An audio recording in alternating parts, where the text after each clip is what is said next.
Dana Schwartz, and this is Rise or Die, the official companion podcast for Peacock's original series, Those About to Die. On this podcast, I go behind the scenes with the show's cast and creators to learn how they brought their brutal vision of Rome to life. Gosh, people will freak out. Rise or Die launches on July 18th. Watch or listen wherever you get your podcasts. Hi, this is Rob Benedict. And I am Richard Spate. We were both on a little show you might know called Supernatural. It had a pretty good run, 15 seasons, 327 episodes. And though we have seen, of course, every episode many times, we figured, hey, now that we're wrapped, let's watch it all again.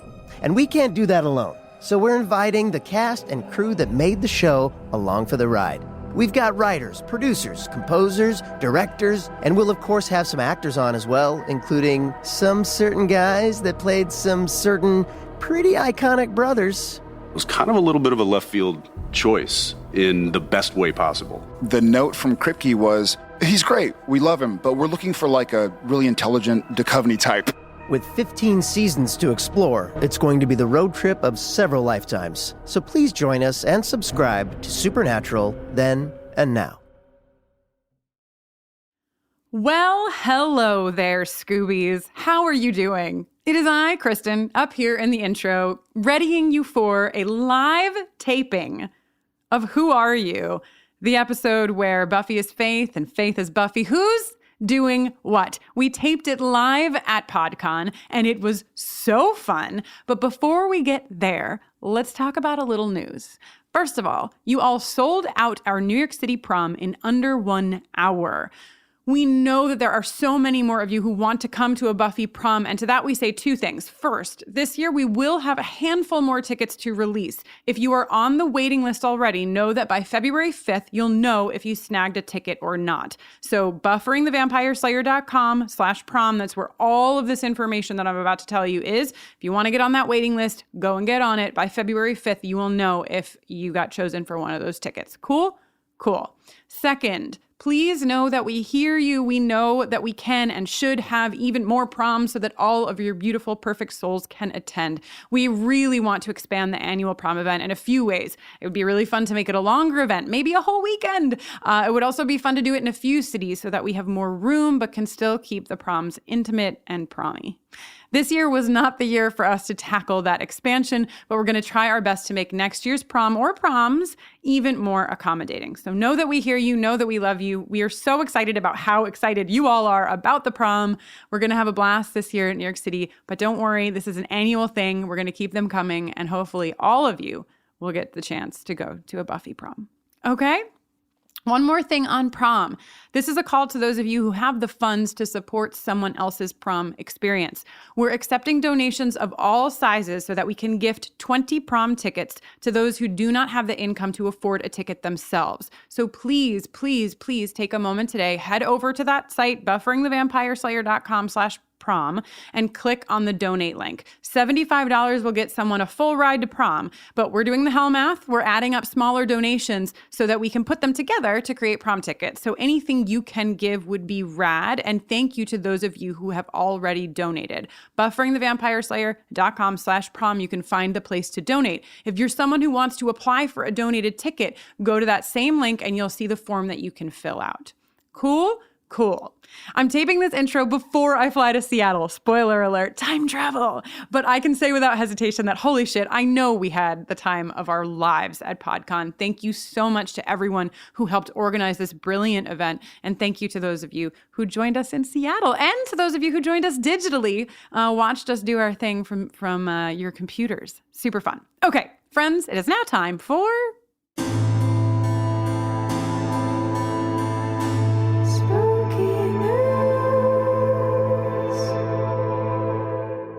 Okay, I know we all want to get into talking about Buffy and Faith, but I've got a triple whammy for spooky news this week. First of all, Laura sent in a story about a woman who bought a Christmas tree not knowing that there was a sack, yeah, I said it, of insects, the insects being praying mantises. So really on theme for this podcast. I'm smiling because I got excited about praying mantises, but more than 100 praying mantises were born in this tree and just crawling around on her ceilings, on her walls, everywhere. And my favorite part about this particular part of the trio of spooky news this week is that she knows how much people love praying mantises, so she didn't squish any of them. She has been using fruit flies to feed them so she can collect them in a shoebox and find them homes. So that's sweet and also spooky. Related to insects, in Brazil, it was apparently raining spiders. Okay, it wasn't really raining spiders, but there's this viral video. You can Google it if you want, but be warned, there's a lot of freaking spiders just fucking hanging out in the goddamn sky. So in the video, you can see that it just looks like 1 million giant fucking spiders are hanging from the sky. And that's because they are. They're not raining. They're hanging from the sky because they make these crazy webs when it gets really hot. When it gets really like hot and humid, I guess that they can make these like mega webs where they all like come together like spiders in unison, which is like really sweet for the spiders, but not for me or most of us who don't like spiders being in the sky. And they make these massive webs because it ups their chances of getting food. And so basically there's just this giant web over Brazil with spiders in it. Cool, great. Last but not least, I wanted to make sure that the UK got in here because the UK has just been chock full of spooky news. And so Ryan from Twitter sent me this story, the headline of which is, "Woman sees, quote, blood-smeared couple having sex in woods," end quote. I'm not even going to go that far into this one. Basically, the long and short of it is two people were having sex in the woods. They were covered in blood. Then there were some people standing around them chanting. Then after that, all the people wore tunics, walked away with the sheet over their arm. Just saying, a demon was probably summoned in Leeds, which is where this happened. There's a whole other story about how we know this, which is that a lady was walking her dog and her dog was like off the leash and the dog was like, oh my God. And the lady was like, what the hell? And then the news story got written. So there you have it, folks. Your trio of spooky news. Okay, just a couple more quick things. A few announcements on our next few episodes, Scoobies. Jenny and I are going to be hosting with special guests for the next 4 episodes. So buckle up and hopefully get excited. I am going to be hosting the next episode, Superstar, with the one, the only, Joanna Robinson. Jenny is going to be hosting everyone's favorite episode of the season, Where the Wild Things Are, with Rishikesh Hirway. And then your very own fashion queen, Kate Leth, is going to join me to talk about all things new moon. And last, but certainly not least, Angel on Top's Brittany Ashley and Laura Zach will join Jenny to dig into the Yoko factor. Jenny and I are going to be back together again for the rest of season 4, but we're excited to shake it up for the craziness that is this season, bring some new voices, some new fun into the mix, so get excited for those really fun, awesome guests.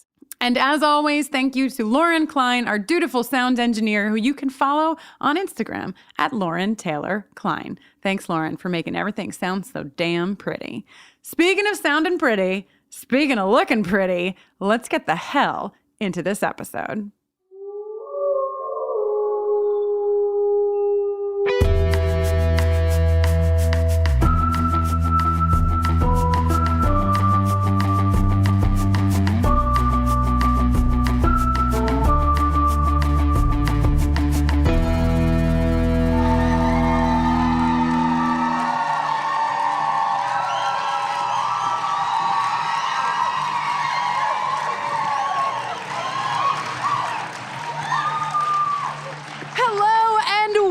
To Buffering the Vampire Slayer, a podcast where we'll be watching and discussing every episode of Buffy the Vampire Slayer one by one, spoiler-free. I am Jenny Owen Youngs.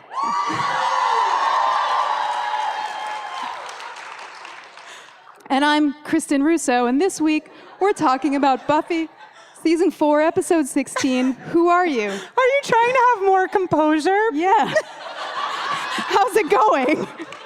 Great. Stay tuned at the end of this podcast every week for an original song written by us recapping the Buffy episode we are discussing.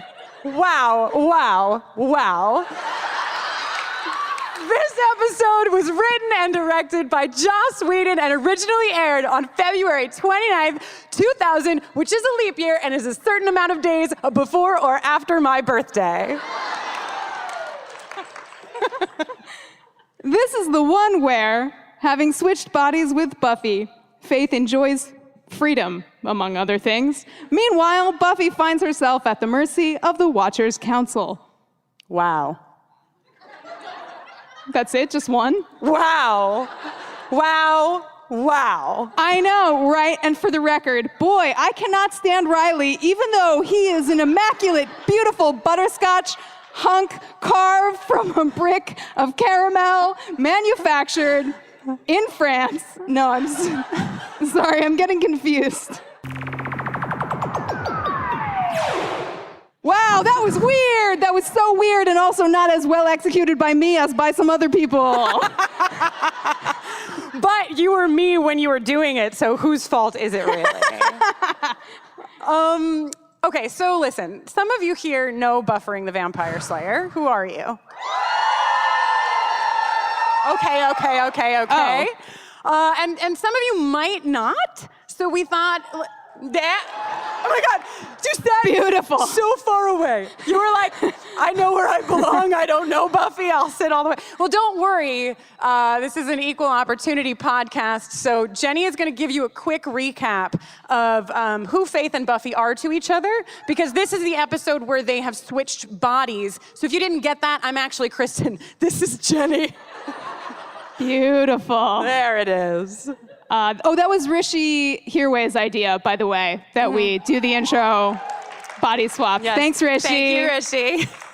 Okay, so now I have to transition to this other mic to tell you you're gonna about stand up. Buffy and Faith. We got Jenny a standing mic for when she gets really Yes, excited. of course you did. It's very important for me to be able to pace around while I explain to you the most important details of Faith LaHaye and Buffy Summers and how they relate to one another up to this point in the series. Listen, once upon a time, there was one girl in all the world, chosen, she alone has the strength, slay the vampires, etc., etc., etc. Wow, great. She's a Capricorn. It's a whole thing. She's very mission-oriented, but sometimes she doesn't play by the rules, but ultimately she pretty much plays by the rules, but they're her own rules, but also sometimes they happen to coincide with the council's rules, or basically just the rules of human decency. Okay, so then there's also two seasons go by and everything's chill, and then wow, we get to season 3 and what? It's Faith LaHaye. Because one time, spoilers, if you're listening to this season 4 episode, but you don't know that Buffy died in season 1, I do apologize. But Buffy died in season 1 just for like a minute, and then Kendra was called, and then Kendra was slain by Drusilla. It's complicated. We love Kendra, we love Drusilla. Wish people didn't have to die ever, but that's life. So then, Faith is on the scene. Nobody's ever seen anything like Faith. She wrestles alligators. She does stuff in the nude and tells stories about it all the time. It's her vibe. She's 5x5. If you thought Buffy didn't play by the rules, wow, you've got another thing coming, because Faith doesn't even know what a rule is. And wow, first she and Buffy are like frenemies, and like they just can't get along. And Buffy feels like she's getting single white female and feels like her life is getting taken away from her, right? And Faith is like, I'm just trying to be 5x5 and live large, etc., etc., etc. Conflict, but sometimes, conflict has a way of turning into something else. A certain kind of tension, a certain kind of heat. It's very beautiful, it's magnetic. Who could possibly look away from the beautiful slow motion car crash of the arc that peaks around Bad Girls? Don't know if you remember it. But that's the one where one time Buffy's sitting in class and Faith comes up to the window and goes on the window and then draws a little heart in the fog and then draws a little stake through the heart. And then Buffy, very uncharacteristic, bad influence, Faith, Buffy just goes out the window, abandons class. They walk across town together to take out a nest of vampires, right? Wow, we see an incredible outline of 2 doors. Sunlight is streaming in just around the edges. It's a crypt. Oh my God. we hear a beautiful, powerful, spooky glissando of many stringed instruments. All of the players are sliding their fingers ever so slowly up their respective fretboards. The tension is building, and then kablam, 2 slayers, no waiting, in they burst through the double doors into the nest of vampires. Whop, whop, synchronized stake draw, of course. Then they slay the vampires. Then hard cut, if you don't mind, hard cut. To the bronze, which even if it's all the way across Sunnydale, let's be gracious. Let's give them a lot, let's just wiggle room till the end of time. Let's say that Buffy's class was at 2:15. Maybe it was the last class of the day. She leaves, they walk across town. Sunnydale's a small town, they talk about it all the time, how small it is. Maybe it takes a maximum of 45 minutes to walk across town. That puts us at 3 p.m. The sun is still strong. The vampires are slain. Hard cut to sexy dancing at the bronze together. We generously put that at 9 p.m. What happened in those lost 6 hours? What happened? Hell, man. Nice. Then some other stuff happened. Buffy had to stab Faith, and she was in a coma, and it was a whole thing. And then she was in a coma for like 8 months, and then she woke up because in the previously on of the last episode, it said, this girl is never gonna wake up from this coma. So naturally, she woke up within that episode, and then she had a weird little finger whatnot. A fidget spinner. A fidget spinner. A magical fidget spinner. You're welcome. And she used it to swap bodies with Buffy, and that's where we begin today's episode. So. Wow, do you need to take a sip of water or anything? Yes.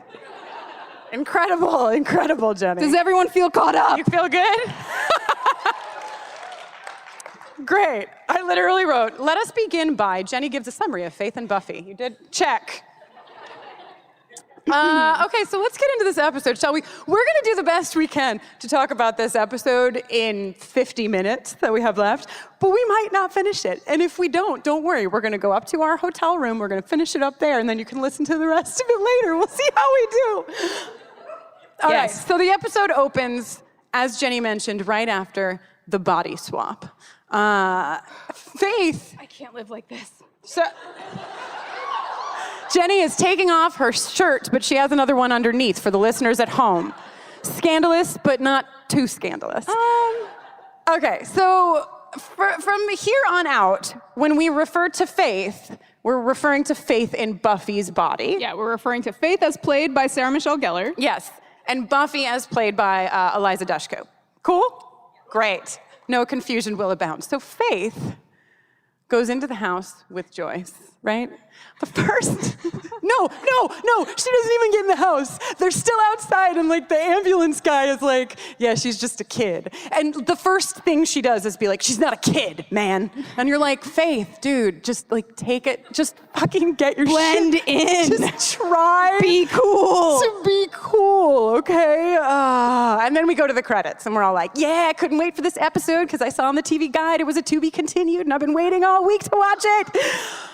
Then they go inside, and there's this angel on top moment, right? Like, do you all remember in season 2, 3, whatever, it was Christmas, and Joyce was like, who's on top? Season 3, Put the angel on episode top. 10, amends. Whatever.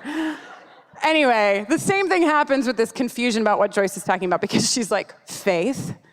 And Faith in Buffy's body whips around, panicked, and then she realizes, oh, it's just time for me to pretend I'm Buffy in Buffy's body.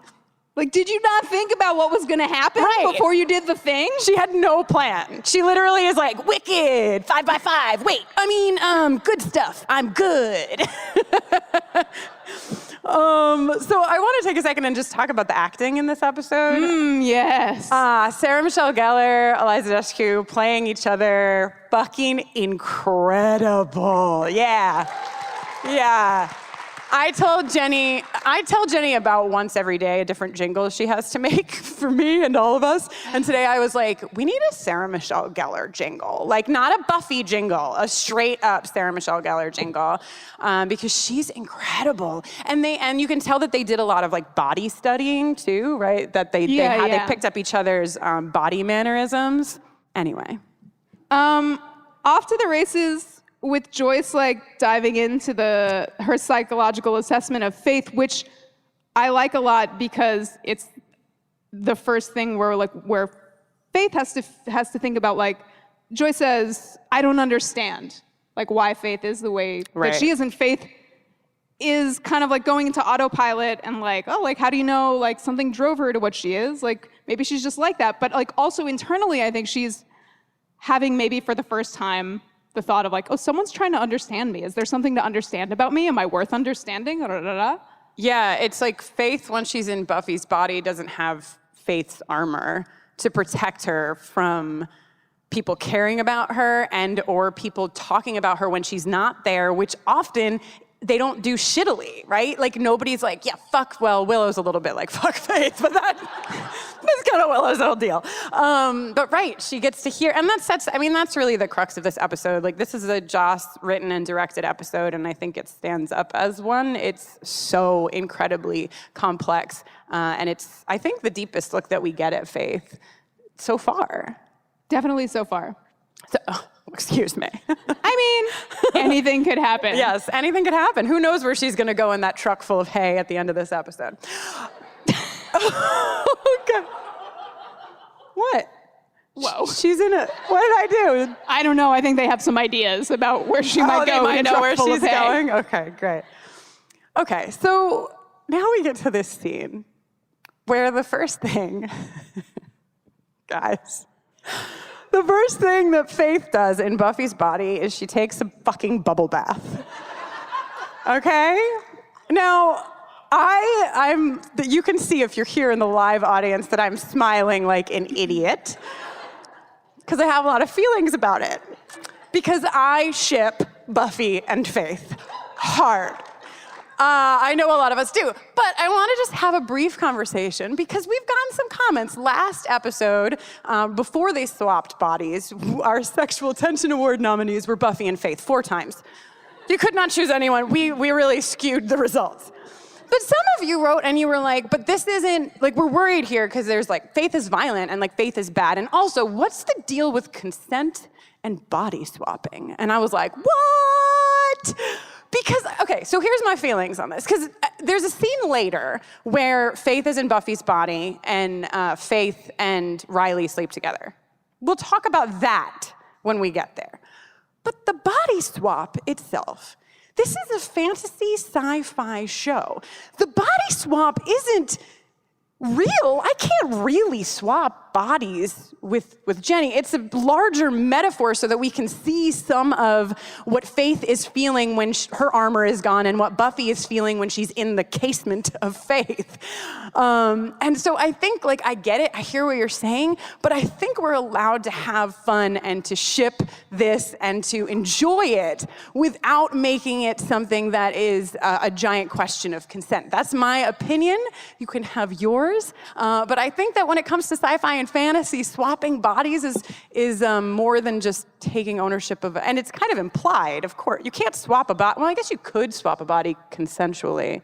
I mean, you can't swap a body is mainly the main thing. That's the main thing. Theoretically, if you could do it consensually, but I don't think we're ever going to see that as a device in a genre show. Probably. Who knows? It's 2019. Is it 2019? It's 2019. So those are my opinions on some of the conversation that's been happening. It's where I come from. I think that talking about consent is good, and I think maybe when we go too deep into sci-fi, fantasy, body swap stuff, talking about consent, we might muddle the conversation a little bit. That's my opinion. Look at all your little faces. Everybody's like, I know, I'm scared on the inside too, don't worry. I'm like, are you mad? Are you happy? But I think it's important that we talk about it. And like enough of you brought it up that I felt like it was important to bring up because I still love this fucking episode and I still ship Buffy and Faith in it. So I'm gonna talk about that some more. Jenny, how are you doing? What do you have? I support you fully. I love that you are the smart one about this stuff and the studied one about this stuff so that you can do all the talking about the serious, scary things.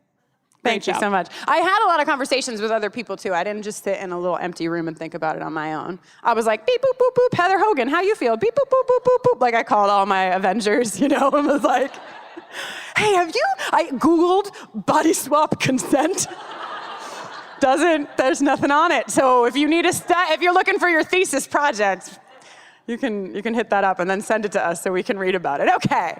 So Faith is in the bathtub having a time.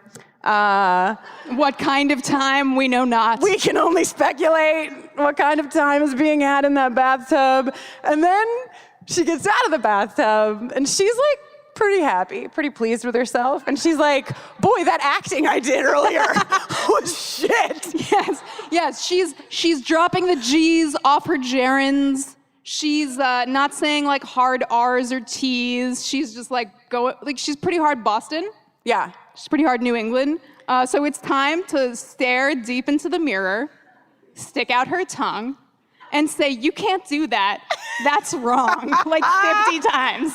The very best way to method act your way into the life of Buffy Summers. God. And there's like a moment, I don't know if you all caught it, those of you who watched this episode recently, but there's like a moment, because she does the repetition. She's like, it's bad, it's naughty, it's wrong. And then she does these like finger gun turnarounds, and you can fucking tell that like nobody thought they were gonna use that footage. Like Sarah Michelle Gellar is like near to hysterically laughing, but it's so enjoyable, and they put it all in, and I love that they did. Okay, so then Buffy in Faith's body goes to the hospital. My first question is, at the Sunnydale Hospital, aren't they like, yo, this is that fucking chick that was in the coma, and she's back? Yeah, where's that doctor to check in and stick his head in the door and be like, they said she would never wake up from that coma. I nominate this episode, Jenny, we've already talked about this, but I nominate this episode as the gayest episode to date. We not only have Buffy in Faith's body and Faith in Buffy's body, but we are about to segue into a scene in Tara's room. Yeah. Relax. No. Like, keep your pants on, please. Don't relax. Don't keep your... Did you say keep your pants on? That's right. Don't keep your pants on. Don't listen to her. My first note is Tara really knows how to light a room. I'm a big lighting person. Tara's room fucking rocks. Yeah. What? It's so big. She's all alone. There's so much like occult and occult adjacent paraphernalia. Yeah. There's so many fire hazards. Like, is she an RA? Is that how she got around it? I'm just wondering. She's a witch. That's how she got around it. She was like, boom, no enter RA spell. You know what I mean? Okay. That's how it works. Oh, there's a special time in a young witch's life. When she just wishes she knew where Faith was so she could stop worrying about it. But perhaps there's a spell. Listen, in this scene... Oh, wait, there's not a spell yet. I'm sorry, I got too You're excited. ahead of yourself, but we're all there with you. We're all thinking about the fucking spell. Nobody will ever stop thinking about the spell. So sweaty No, but when this the spell happens. Have you ever seen it? This is the scene where basically Tara's like, nobody knows about me. It's totally cool, man. It's totally cool. I'm chill. It's fine. Like, I get it. And Willow's like, yeah, I'm just like not telling people because like, it's whatever. It has nothing to do with the fact that, are you going to kiss me? No, you're not going to go. Okay, we're fine. Like, this is the energy that's happening. I like having something that's just mine. Well, Do you know what I mean? I'm sorry. Do you think I was gonna skip it? No, I didn't want you to do the whole thing without me. Yes. Though I know I just had a whole moment earlier. Truly you did, but yes, we talk about this together. I like having something that's just mine, and then right after she says that is where the kissing vibes happen. The people in the front row are fucking killing me. I love them so much. They're all like, like their like faces are red and they can't breathe. They're like, yeah, they're gonna kiss, right? But they don't. Like a single bead of sweat is forming on everyone's forehead in unison.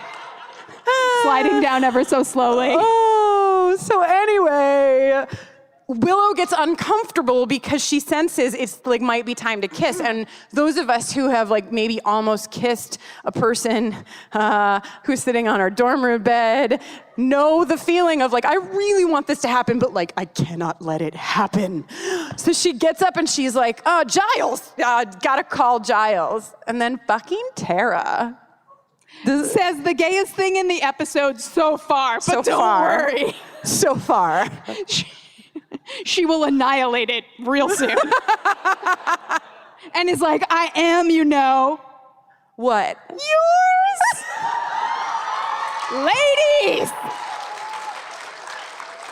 Be cool! Somebody be cool. Somebody get a glass of ice water into that dorm room. Oh. Also, I'm sorry, did you know that Tara's jeans are hemmed with 5 inches of lace around the bottom? Ooh. And it's not lace stitched onto denim, as was the custom in the year 2000. It's lace only. It's like jean ends, lace begins. Like it's like a curtain at the end of her jeans? Which is the name of our next podcast. Wow. I want everyone to know, in this room, you're going to have to listen to the episode, but we are going to get Kate Leth, who has been literally, not crawling here. out of her skin. Not here. Kate, they all just thought you were coming out of the floor or something. No, but we are going to have Kate in this episode when it airs because, Kate's been just really working on something for Faith. So get excited for that. Good whistling, everybody. I don't know how to whistle, so I'm always impressed when it happens. Like,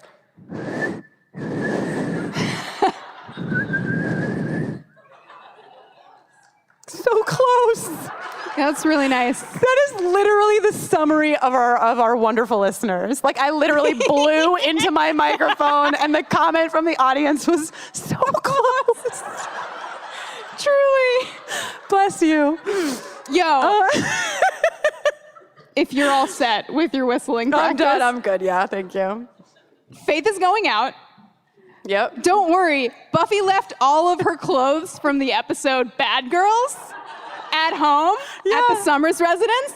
So Faith just goes a-digging and promptly finds some leather pants. Unfortunately, there are no boob window shirts available. What I say is find a pair of scissors, Any shirt can be a boob window shirt if you want. If you try hard enough. Mm-hmm. You just apply yourself. Right, so Faith is all like, oh, sweet, I opened one drawer and found Buffy's passport. Awesome. And then she's we don't find out where the hell she was gonna go, and I really wanna know where she was escaping to. Somebody tweeted at us, because I said, hey, we only have an hour, and I don't know what you want us to talk about. And somebody was like, can you talk about the fact that airlines should adopt the policy that if you call them and you're whispering on the phone, they shouldn't give you a ticket? Because she's like, yeah, okay. Like, she's literally says, okay, I'll take the 10 o'clock and hangs up. And I'm like, I don't think that's how you book a ticket. I don't think she actually has the ticket she thinks she has.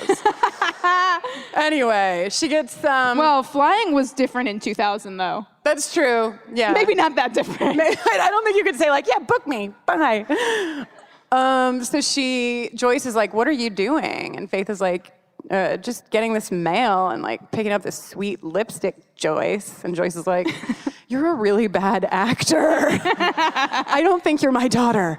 And Joyce is also like, Giles called, not Mr. Giles. Oh. Interesting. She's not like, Rupert. Mr. Stevedore called. Don't worry, I looked up what stevedore meant, and I'm going to share it with you later when we get there. Is that, okay. Can I guess when we get there? Oh, yeah, cool. Great. A fun game for later. Okay, so then, right, Buffy's in the police car, and the police are like, what a constitution, womp womp. They're like, is this the same girl that was handcuffed to that other girl in a few episodes ago? Yeah, and then they back-to-back unlocked each other's handcuffs. And then the police car crashes into the Rogue Watchers armored car. I guess that's a thing they stock for the Rogue Watchers Council. I want to just say that they're not rogue. They're like associated with the council. Not to nitpick, but I would call them the Council Black Ops Department. Wesley is Rogue. What do they call these ones? Not Rogue. They're Black Ops. No, they don't say Black Ops. Wet works. No, they say Black Ops, which encompasses wet works, torture, when you ask people questions, interrogation. Thank you, everybody. Okay. So anyway, they crash. They take Buffy into their armored car, and they go to this garage or whatever. Then fucking Faith is like, oh, this is a great idea that you've had, Joyce. I'm gonna fucking go to Giles and like have a little fun before I escape. Practice my acting. Yeah. Blend in. This is the classic foil of every villain everywhere, right? Just fucking do your getaway. Yeah. Just don't Ethan. rub it in. Ethan Rain. Right? Get out of there, man. God. My parents love playing the game Catchphrase, and my dad, anytime he gets the answer right, I don't know if you've played Catchphrase, but the deal is that you have to get somebody else to guess the word, and the buzzer goes around the room, and if you're holding it when it fucking buzzes, then you lose. My dad is such a fucking show-off that when he gets the answer right, he does like flourishes, and but he doesn't let go of the thing. The amount of times he's lost Catchphrase because he has to show off his shit. So I'm saying, don't show off, just go. Anyway, hi, Jenny. Hey. Anya makes a great point.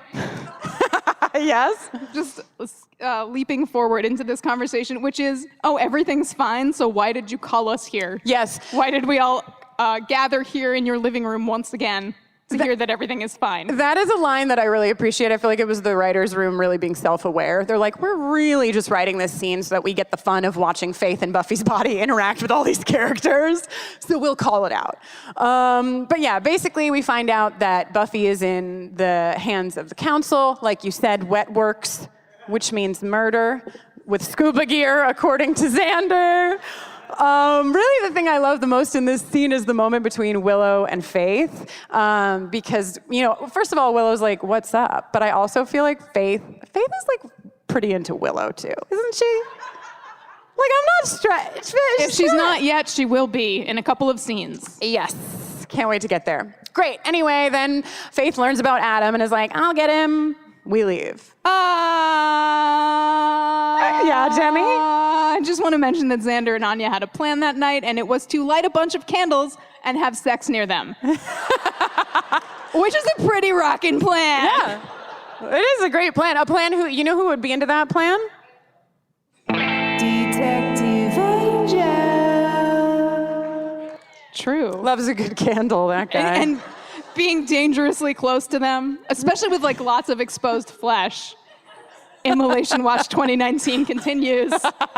Support for today's episode comes from OneSkin. And if you have sensitive skin, you're going to want to hear about their scientifically proven topical supplements.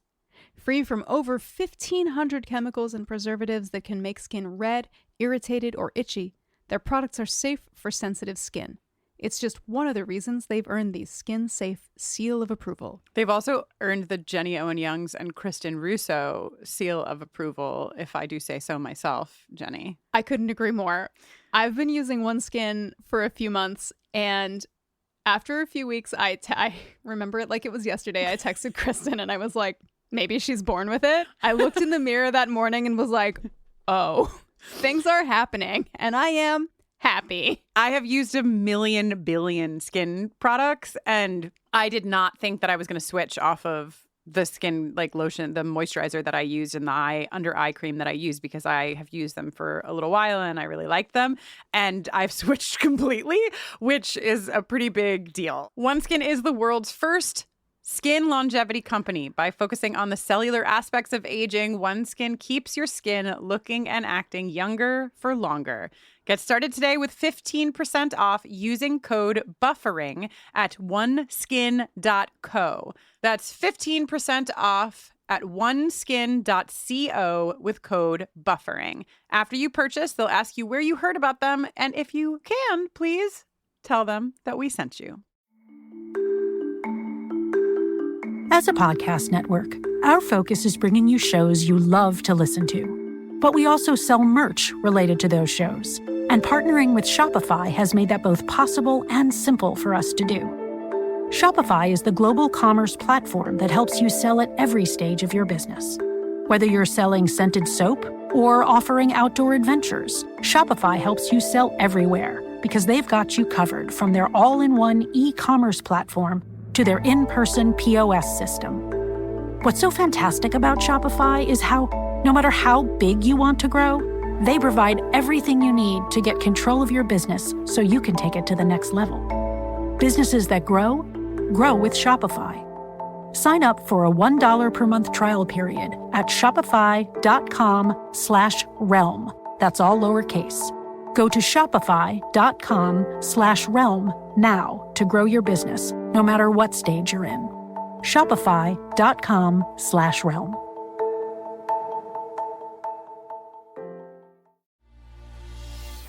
Hello, I'm Simon Jack. And I'm Sing Sing. And together we host Good Bad Billionaire, the podcast exploring the minds, the motives, and the money of some of the world's richest individuals. Every episode, we pick a billionaire and we find out how they made their money. And then we judge them. Are they good, bad, or just another billionaire? Good Bad Billionaire from the BBC World Service. Listen now wherever you get your BBC podcasts. All right, so Jenny, where do we go next? We're going to the bronze. We're going to the fucking bronze. I wrote in all caps for this whole scene. Do you? Oh, I see what you wrote. Just, okay. First of all, I screamed. You can imagine me. I'm not going to scream the whole thing here because, you know, your ears. But I wrote, just reliving her favorite moments with Buffy, no big fucking deal. Then she already stared into the knife display case at the sporting goods store last episode. She's like on her fucking long lost lovers tour of Sunnydale. Sexy dancing out on the floor. With what appears to possibly be a lady. Yes, I see you nodding out there. It's like bunch of dudes. Lady. A lady. So that's fun. You know, the last time she was dancing with a lady at the bronze, it was Buffy. Yes, it was. And that was fun for all of us and continues to be. So Faith is like, fuck this place. I don't even know where she's going. To get a drink? Who knows? And she runs into Spike. And this is like some pretty good cartwheeling in the writing, I think. I feel like they had a lot to do to get Spike to both say he had a chip in his head, that he was harmless, and that he was also Spike. You know? And they did it pretty smoothly. Props all things to fucking considered. James Marsters for delivering a believable performance there. Faith recognizes who this is. Now, my erotic novels are about Faith and Buffy. Wait. Before you prelude to an eronomic novel. It's like I'm embarrassed already for myself reading it out loud. I'm flushed. You know why I hate you, Summers? Because I'm a stuck-up tight ass with no sense of fun. The amount of times that Faith in Buffy's body describes Buffy to somebody who has every reason to believe that she is Buffy in a very unflattering or mean way in this episode is a lot. Spike is fine with it because he is in agreement. Yeah, Spike is already flummoxed. He's like, you're saying all the things I've always thought about you. I have nothing to say. And then she fucking says,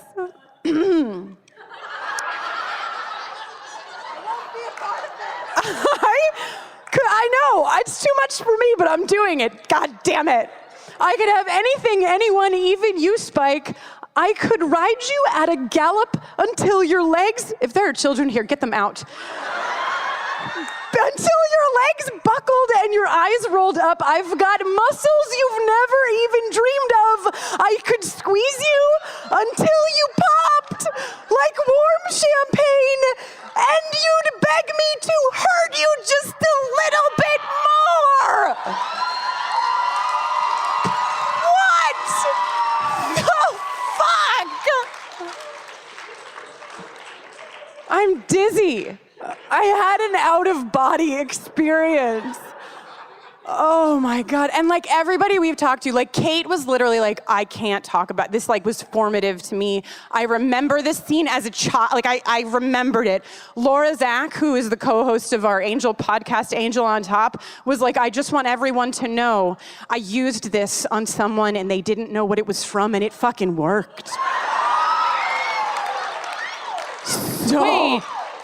Didn't Laura like just watch season 4 for the first time? No. Oh, no. I think Laura watched. She just rusty. Rewatched. She rewatched. Okay. Anyway, I'm dizzy. To recover from this, I'm gonna play 2 jingles back to back, which might only get this one chance to be played back to back. Spike, I love you. Spike, so dreamy. Spike, your trench coat. Spike, I love you. Spike, your blackness. Spike, peroxide. She's from Boston, keeps it Spartan, doesn't need any frills. Seems like she's the only one who's taking care of herself. Don't call her loser, she's a bruiser with the power and skill. But the demons deep inside her are the hardest to kill. Faith!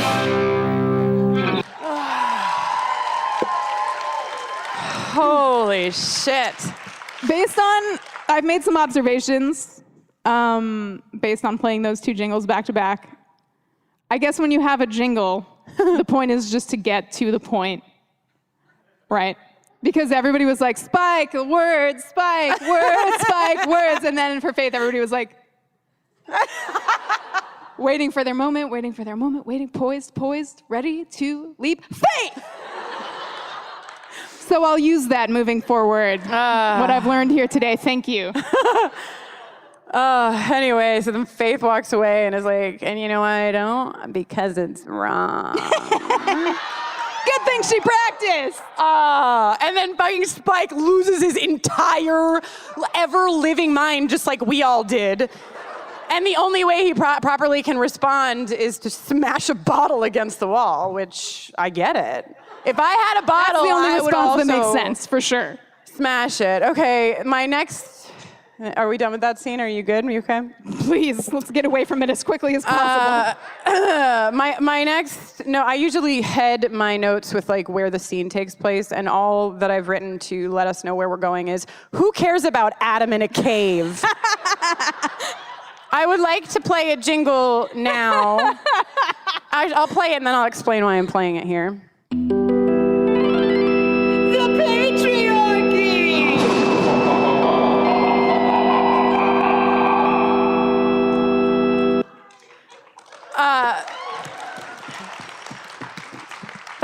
That's our patriarchy jingle. I'm playing it here because this is how I feel when a man talks when I'm trying to watch gay television. Shut up, Adam! Get back to Willow and Tara! Get back to the shit I want to see. Okay. Yes. Blah. Jenny, go ahead, please. Cool. So Wait. Are we? The one thing I want to say about this scene, apart from shut the fuck up, Adam, is that the thing I like, the one little thing we pull out of this scene is the fact that vampires, vampires are a paradox, and that they're more afraid of death because they're immortal, which is like a little thing that I don't think we've heard or discussed, and I thought it was cool and interesting and makes sense. Yeah, I think that's really cool and interesting too. Anyway, so something that happens next that doesn't involve Adam in any way is that Buffy and Faith's body is being held captive, of course, and that fucking guy spits in her face. And I have a couple things to say. It's rough. Mostly, please stop writing people spitting into other people's faces in TV. It's gross. Nobody wants to look at it. It's really, really upsetting. It's like violating in a way that I feel like shouldn't even be allowed to be shown on TV. It's too much for me. Furthermore, Yes. Or its purpose here for Yes. us, right, is like, okay, so we've seen a few things. We've seen Faith having fun, and we've also seen Faith forced to start thinking about stuff that she hasn't ever thought about before. And here we have an official from the council that theoretically, or once employed both Buffy and Faith. Well, I guess employ implies they were paid or compensated in some way. Oh, he's associated with the group of people in England who told Buffy and Faith what to do for a limited time. And he's just like treating her like a piece of human garbage with no regard for anything, like any service that she's yielded, anything that she might have gone through, whatever. My point here is that like Buffy is having to think about Faith from a new angle. Yeah, but you know what I thought was interesting is before this guy spits on her face, he says, like, he might not care about your whole body swap shit, but I do. And then he says, like, you made a mockery of the council. So I feel like he's talking to Buffy. Like, he's not talking to Faith in this scene. Like, he's like, oh, you're fucking Buffy? You're the girl who, like, walked out on the council and ruined our entire structure? Fuck you. Well, Faith also kind of did that. Right. So, either way. But that was my reading. Isn't it fun when we have different readings? Yes, it really is. And then Willow and Tara go to the Bronze. Yes, let's get here. Okay, we're at the Bronze. The Bronze is the coolest place in Sunnydale, says Willow to her girlfriend Tara as they walk in. So listen. If you're a queer person in this room, you know that there's a very special energy that enters your being when another queer person enters the fucking room and sits down. Might make you lean forward in a particular way. That is what we see Faith do. Tara sits down and Faith is like, oh, interesting. What am I picking up on here that only I, as a queer person, would be able to pick up on here? Some sexual tension, perhaps? Tara was in my Wicca group. So, sorry, I thought you were going to... No, that was it. I'm good. Keep going. Literally all that Tara says to Faith is, yeah, she's really cool. And Faith is like, I see what's going on here.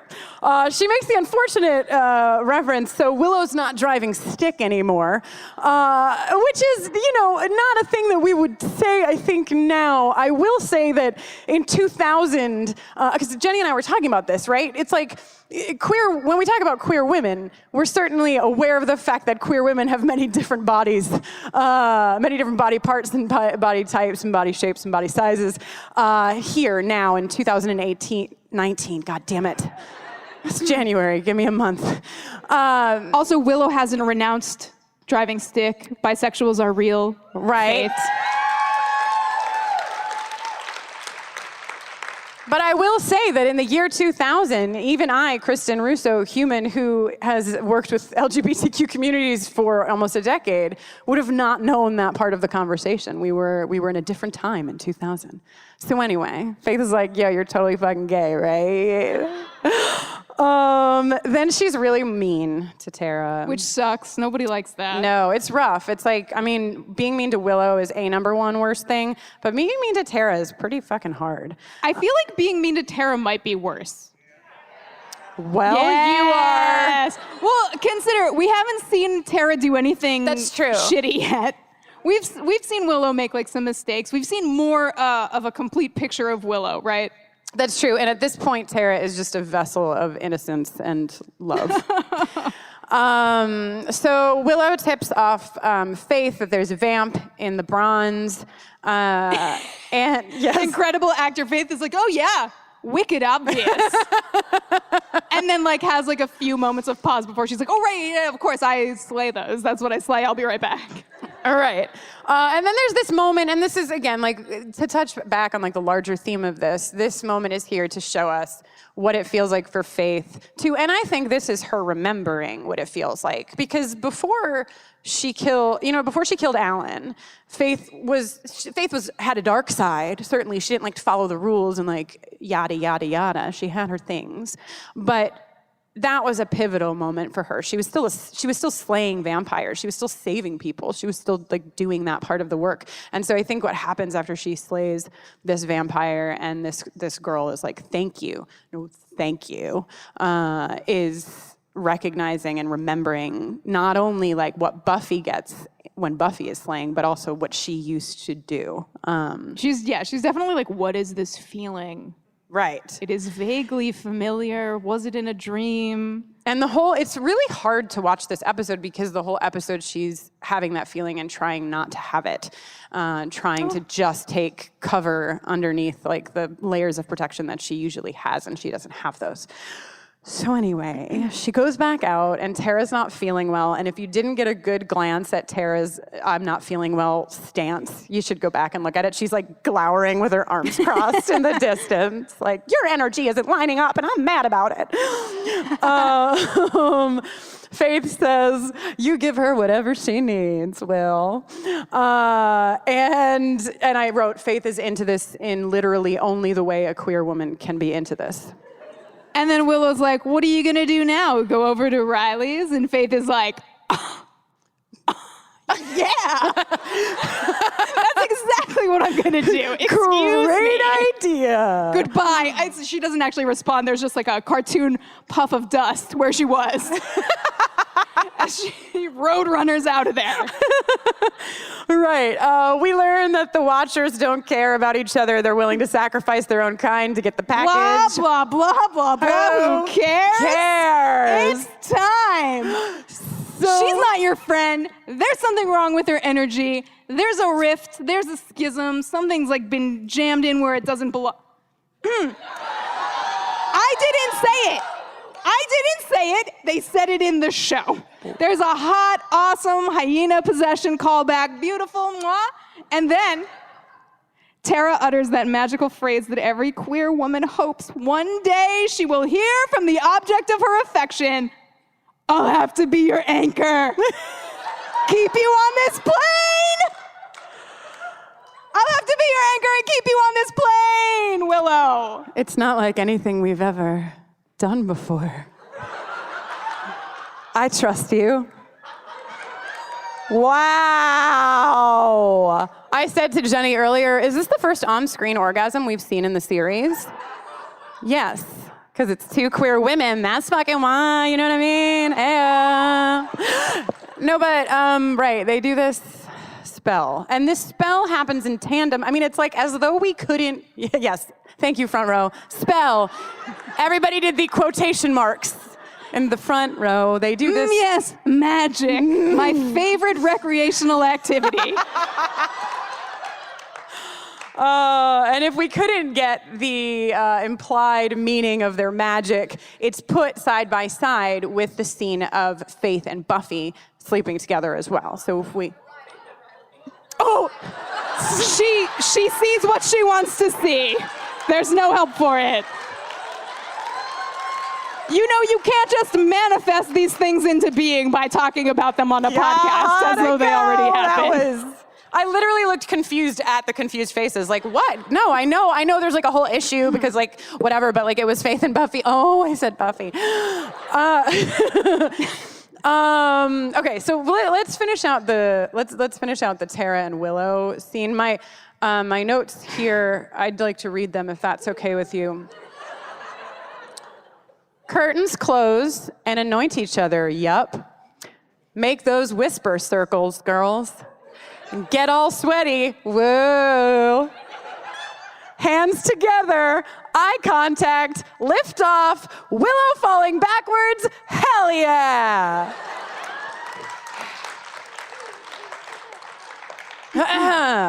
So, now. Well, as I mentioned earlier, they sure are sweaty.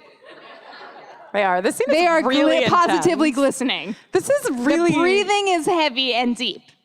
I'm sorry, you had your thing. I want to have my thing. Please, don't let me discourage you. That's it. I'm done. Okay, so meanwhile, in Faith and... Oh, wait, I'm sorry. I had one other note. Yeah. I'm sorry. Before too sweaty, too breathy, I had... OMG, Tara and Willow casting this gay-ass spell most gaily. It's the gayest spell of all time. It really is. And they do it even gayer. Yeah, later, because I know we're not going to make it through this whole thing, but later I had a note that just said, hey, we conjured this from our sex. Here The you power go. of queer Buffy and Faith's love. body. Take this sex ball we made. Yo. Tara and I totally had sex. We made this like glowing green thing, and you can use it to swap bodies back with your gay lover. It's going to be great. I'm telling you, is there a fucking gayer episode of this show? Okay. Meanwhile, Faith is seducing Riley, and to Riley's knowledge, Riley is being seduced by Buffy. Problematic.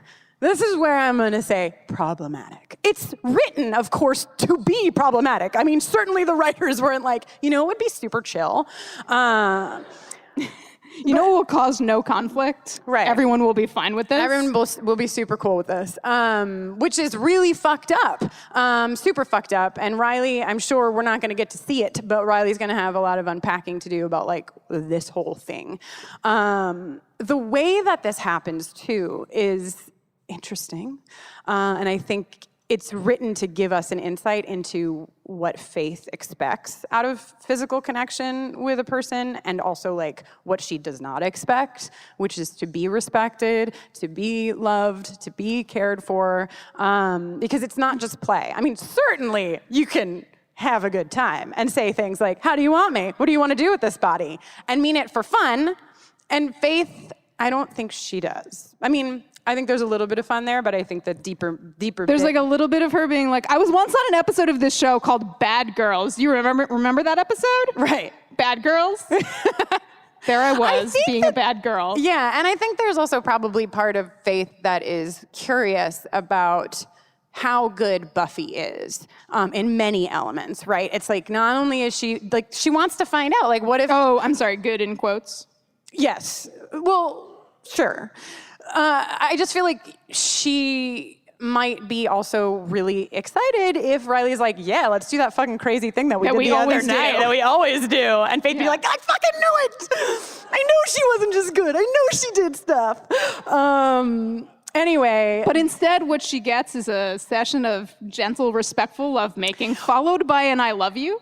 Yes, although we'll get to the gentle lovemaking in a second, because there's very few moments when I find Riley as attractive as I do in the moment when Faith... Yes? Are you excited? They're excited for me, because I'm getting what I like. Yes. Faith is like, if you don't want to play... And then Riley like grabs her arm and is like, yeah, I don't want to play.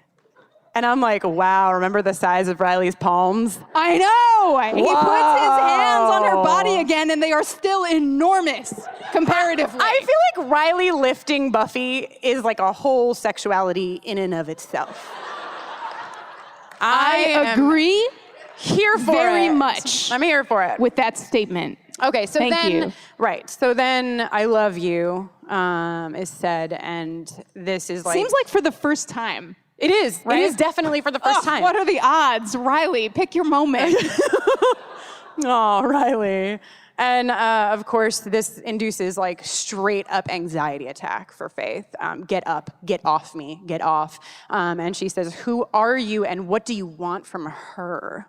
Which is like this break. And I think, actually, we've had a couple of readings of this on the internet, but like I think it's Faith having a break from herself and talking about Buffy. Why would you do these things? You must have an ulterior motive. No one could treat somebody else like this. Mm-hmm. Which is so fucking sad. It's so heartbreaking. Somebody else tweeted about this moment and said, but maybe it's Willow and Tara occupying Faith's body because they're like figuring out their green sex ring or whatever. So there's another little analysis for you. My next note is not Adam again. Adam's like, I know why I'm here, and all of us are like, we don't, sir. Please exit. Time to face your fear, whatever, go to a church, blah, blah, blah. That's my whole note for that fucking scene. Then Forrest is like, meh, meh, meh. Yo, Forrest is literally waiting at the bottom of the stairs. He dropped the glass he was holding up against the door, ran down the After stairs. Professor Walsh was killed, Forrest took over the surveillance room, so he has eyes on the comings and goings. Oh no! Suzanne? Wrong. Okay. Yeah. We like Forrest too much. We want to preserve precious, sweet Forrest. Okay, got it. Note taken. Yeah, and also Faith is just like, I'm gonna just put your shirt on. You had a shirt. Why wouldn't you put your own shirt back? Fine. Because it's hot. I mean, it is hot. Come on. I'm there. Okay. That was the conversation in the writer's room. But why would she? Because it's hot. Hell yeah. Fine. She can do it. Also, her shirt was not exactly a morning wear shirt. I feel like generally, I mean, depending on what kind of mornings you like to have. Walk of shame either way. I have nothing. I have no comment. Jenny, for the listener Go at on. home, Jenny sat with her mouth agape for that entire moment of silence. So Forrest and Faith have this exchange where basically he's like, you're a killer. And she's like, I'm not a killer. I'm the slayer. And you don't know the first thing about me. And this is starting to shift. I mean, the moment with Riley was definitely one of the biggest cracks for her. But now she's questioning everything about who she is and what she's doing. And Forrest puts her in check when he says, you really care what I think? And she's like, Jesus fucking Christ, no, I'm not supposed to care. I don't care. You're right. Thank you for the reminder. I'm out of here. Buffy makes a daring escape. We are reminded that she is an inexperienced driver. Faith goes to the airport in a lavender cardigan and a white and purple floral skirt, which I do not buy. Yeah, same. And then Buffy shows up at Giles' place. Yeah, and she's like, I don't have time for your bondage fun, which... Who does? Joyce. Show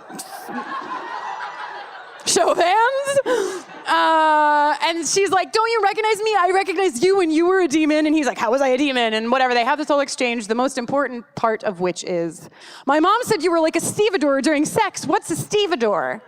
Jenny? Okay, so it's Matador adjacent, right? I love you, whoever you are out there. Matador adjacent, okay. Sure. So I'm thinking Matador with the thing, Picador with the pokey, Stevedore with the guy who fucks you real good, I guess. So your guess is stevedore, the guy that fucks you real good. That's your... I thought I was gonna have a contextual answer that would make more sense if I just kept talking. A stevedore is a person employed or a contractor engaged at a dock to load and unload cargo from ships. Fuck yeah, Giles. Yeah. So that's the definition of stevedore. So Willow and Tara show up. And Giles is like, you would not believe. And they're like, oh, what, that Buffy and Faith switched bodies, blah, blah, blah, blah, blah. We know it. We made this ring from her sex. It's cool. Giles is like, damn, queer women, am I right? And he's like, I thought I was a stevedore. And then Faith sees that I guess... Xander tells them to turn on the TV, so they learn that Adam is at the church. Adam is not at the church, just the vampires. Whatever. Oh, Adam. Crew Adam. Apostles of crew. Adam. You know what I mean. Okay. The vampires who love Adam are at the church. And Faith is at the airport and turns around and sees that Adam, vampires are at the church. And she's like, oh shit. This is my moment. She's like, what are these weird, tingly feelings I have? Why do Bad episode for that question. And she decides to fucking go. This vampire is wearing a seashell necklace, which makes him, in my opinion, considerably less intimidating. Yes, I agree. And also, I'm way more believe that he instantly fell under the sort of pseudo-religious influence of Adam. Yeah, more... There's some kind of culty puka shell necklace, kind of overlap. Yes, have a puka Very shell believable. necklace. Be more malleable as a person, more influenceable. I had a puka shell necklace. It was the 90s, guys. Okay, so Faith is like, I have to save these people. And so she leaves the fucking airport and she goes to the fucking church. And who's there? Riley was, he was just late for church. Oh, he was late for church. And Of course he was. My question in my notes was, do you think that Riley always goes to church, or was it just after he had sex with Faith that he was like, whoa, Our Father. I gotta Crossing himself, just like pounding communion wafers. Bless me, Father, for I have sinned. And It's been 12 hours since my entire world changed. And then Faith is like, don't tell me what to do. I'm Buffy. I have to do this. You're not going to kill these people. Why not? Because it's wrong. And it's like basically this dichotomy of everything she's made fun of about Buffy in the beginning. She's starting to understand. She's starting to adopt as her own. It gives me feelings. And then fucking Faith, whose body? Buffy rolls up in Faith's body with Giles and the crew. And they have to get into the church. So Giles is quick on his feet, strong in the lifting and the loading, but nimble on his feet, thinking fast. Tiny babies. Lots of hand waving, which is very effective for distracting the authorities so that Buffy and Faith's body can sneak into the church as well. Yes, and like the tiny babies is definitely the best part of the quote, but there's something about the damn it, man. That also really gets me a lot. So Buffy gets in, but not before, of course, running into Riley. And like Buffy hugs Riley and he's like, don't worry, ma'am. Everything's under control, ma'am. Which is sweet and stupid, just like Riley. And you know that thing, that like special time in a young girl's life when you're just like, you've committed non-consensual body swap with your former gal pal, your gal-frenemy, and ooh, gal-frenemy, give me that t-shirt. And there you are, operating from inside of her body, battling vampires in a church, la la la, and then one vampire is looming over you, and then all of a sudden he's dusted, and you're like, what? And as the particles of his body disintegrate and blow away, who should be standing behind him, holding a stake that she just used to dust him, but your gal-frenemy, oh my God, in your body. That's a trip. Becoming difficult to keep track of things. It's like you thought your sexuality was hard to keep track of. Now what? Oh my God. Do you think no sooner is the vampire threat eliminated than they immediately begin to tussle. I'm sorry, I didn't mean to cut you off. What were you going to ask? I was just daydreaming. Do you think that, okay, hold on for my math here. Do you think that Faith in Buffy's body is attracted to her body? Do you think that Faith is attracted to her own body? Yeah, definitely. Yeah. Faith is like... It sounded like there were 1 million people in the room because of how enthusiastic you all were about that answer. Yes, so this is a great reveal. It's like, I want to posit which is the better like reveal moment. Is it when we see Buffy and Faith's body through the vampire dust? Or is it the episode prior when Faith wheels around on her heels? Oh, at the community board at college? Community board at college. Both pretty epic. And then this scene. Yo, this scene is fucking rough. They start fighting, and Faith is on top. Faith is on top of Buffy, body swapped, and is punching. You okay, Jenny? And this is a serious scene, man. I know. Come on, man. Okay. So she's punching her, and as she's punching her, she's saying, you're nothing, you're disgusting, you're a murderous bitch, you're nothing. And she's crying, or I'm crying. I wrote crying. We're probably all crying. Yeah, everybody's crying. As she punches her, and of course, She's not punching Buffy. She's punching herself. Oh my God. And these are all... I'm with you. These are all the things that she thinks about herself. And this is the thing, right? Like that, like she, in order to overcome the things that she has to overcome, she has to face the things that she's done. And that's really hard. And so that's like what's happening now. And she doesn't want it to happen. She has to like see all the things that she doesn't like about herself in order to, I don't know, be saved or whatever. I don't know what's gonna happen. Anyway, Jenny, okay? Buffy and Faith's body uses the sex ball to magically body swap themselves back into their appropriate bodies. Yes. And to recap, that means the tools used in the last 2 episodes are fidget spinner and sex ball. Fidget spinner, first swap. Sex ball, second swap. A tale as old as time. As old as time.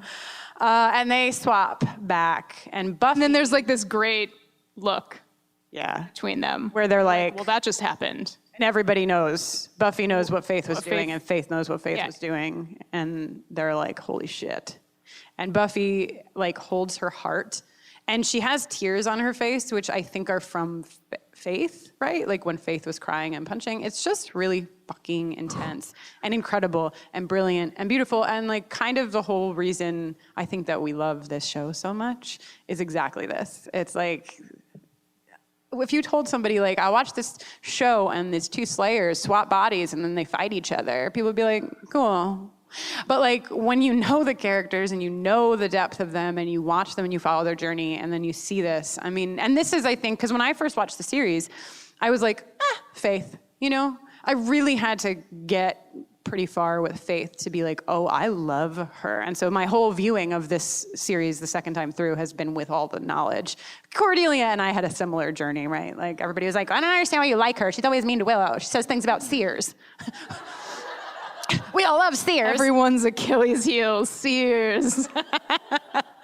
Anyhow, bravo to this episode for just ripping our hearts out of our chest, yeah? Yeah, and then just wrapping it up. Yes.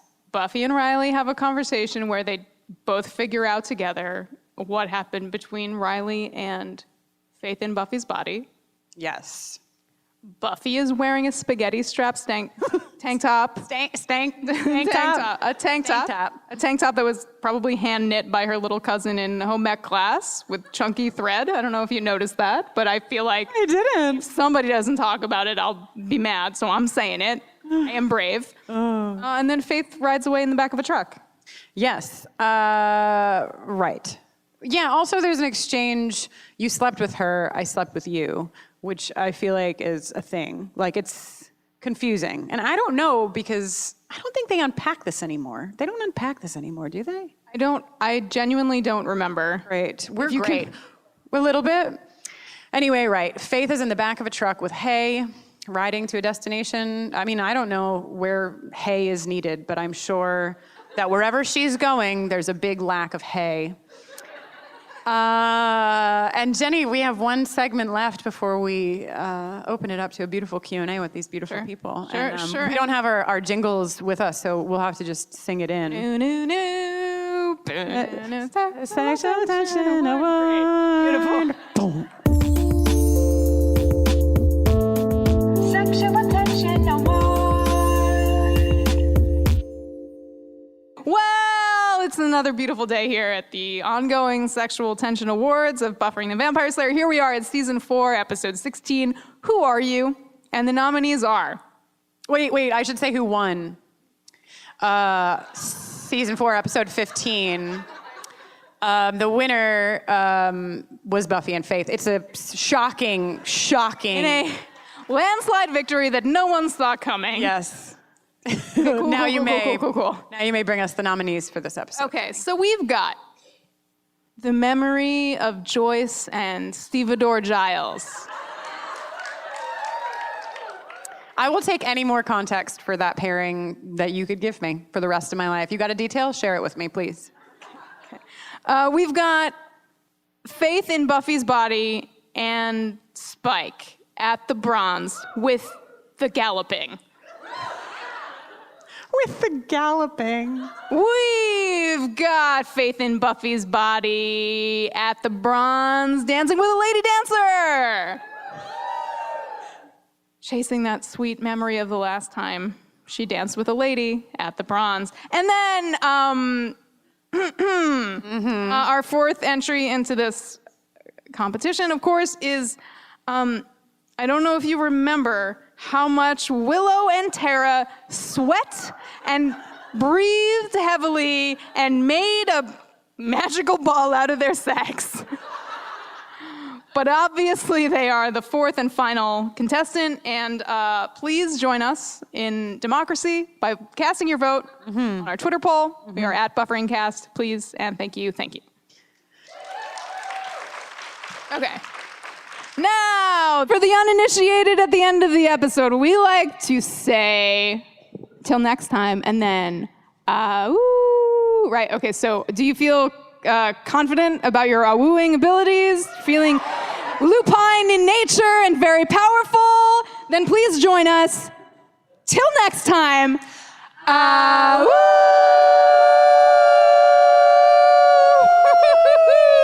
Thank you, PodCon!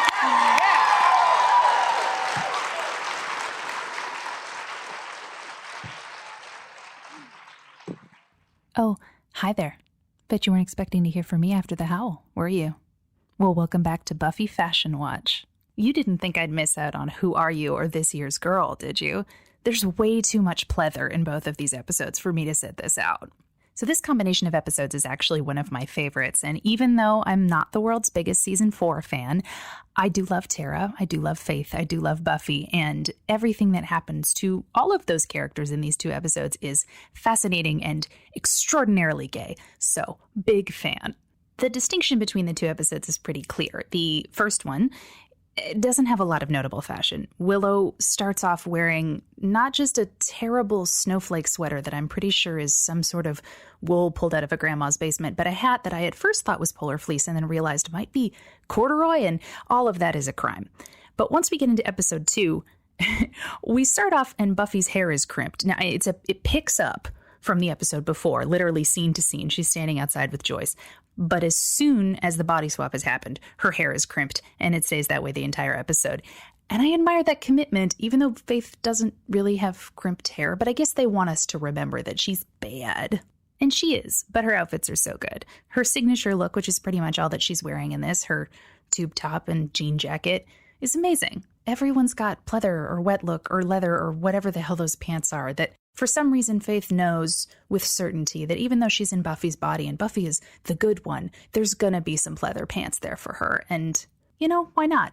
One thing I do want to point out that comes up twice over the course of these two episodes is that whoever wrote these two episodes, and I should know but I don't, has no concept of how lipstick works. Now, when Faith is taunting Joyce and she's standing over the mirror and going through her different lipsticks and naming the colors and picking them out, she's like, oh, Harlot, this is a darker color than I normally go for. When she's already wearing really dark red lipstick and has been for the entire episode post-coma. And then in the second episode, when she's in Buffy's body, she goes for the same lipstick and Joyce is like, oh, that's the same one that Faith picked. And Buffy goes, well, Faith goes, burn it. You don't burn lipstick. It would just melt. It comes in a plastic container. That's not how any of that works. But I'm also the person that's still mad that Benjamin Button won the Oscar for makeup over Hellboy 2: The Golden Army, so I might not be the person to listen to.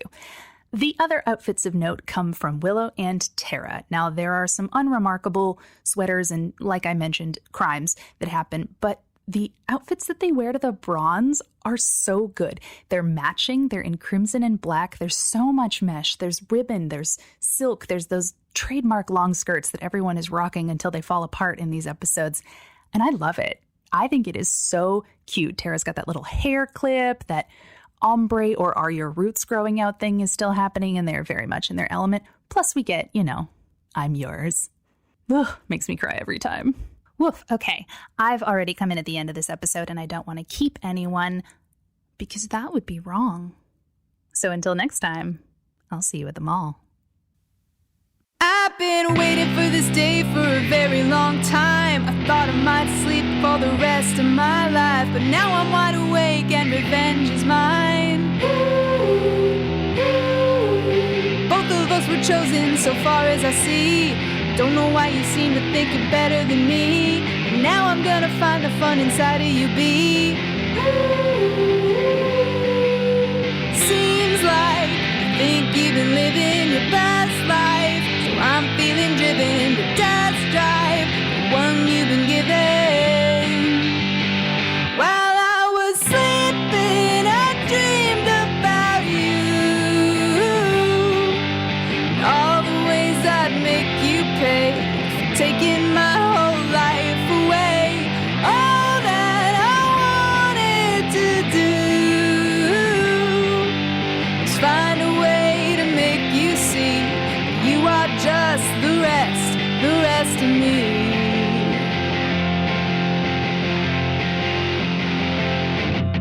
I used to think there wasn't any difference between a killer and a slayer. They both do the same thing. It looks a little different now from under your skin.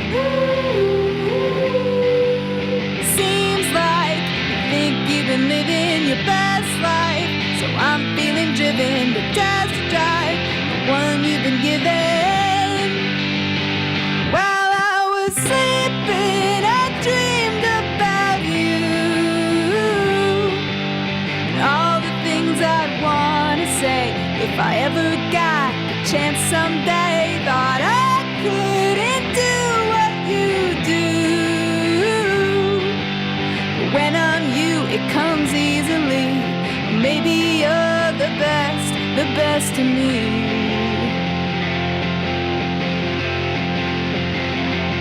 Well, I used to think I really had you all figured out, but now I feel the weight that you carry around.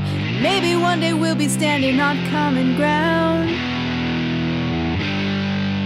I thought it would mean less to me. Feel like you're the best of me. Been believing secretly I'm all bad, but now I see it differently.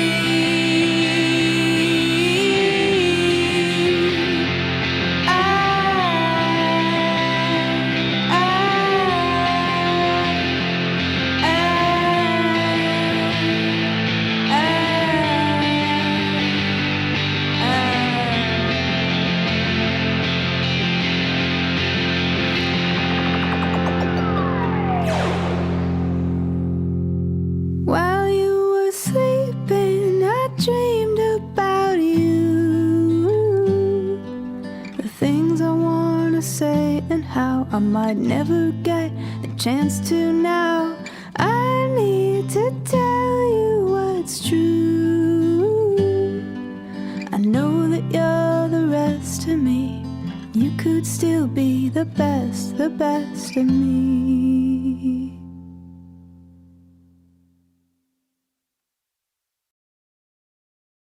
Hi, I'm Dana Schwartz, and this is Rise or Die, the official companion podcast for Peacock's original series, Those About to Die. On this podcast, I go behind the scenes with the show's cast and creators to learn how they brought their brutal vision of Rome to life.